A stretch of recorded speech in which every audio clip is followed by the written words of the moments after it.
Welcome to the Rim Break Rodeo. We hope this video helps. You start by unlocking your iPhone and opening settings, go straight to display and brightness. You want the core controls visible, so tap that entry now. If True Tone is on, disable it because it alters perceived brightness automatically and can confuse your next steps. Once done, slide the manual brightness bar to a level you prefer so you can compare behavior. Make sure to stay in this menu. Don't leave until auto brightness is located in the next step. You continue by returning to settings and scrolling down to accessibility.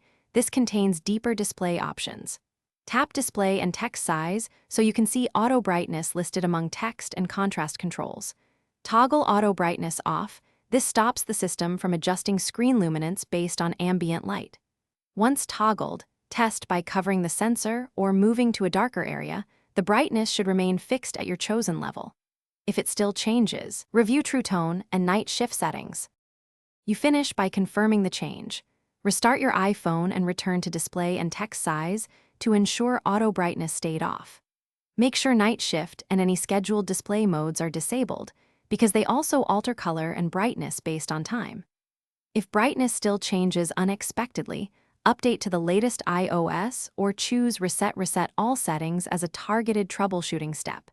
This preserves data but restores display defaults. If problems persist after that, contact Apple support for hardware sensor diagnostics. Thanks for watching. Consider subscribing if we helped you.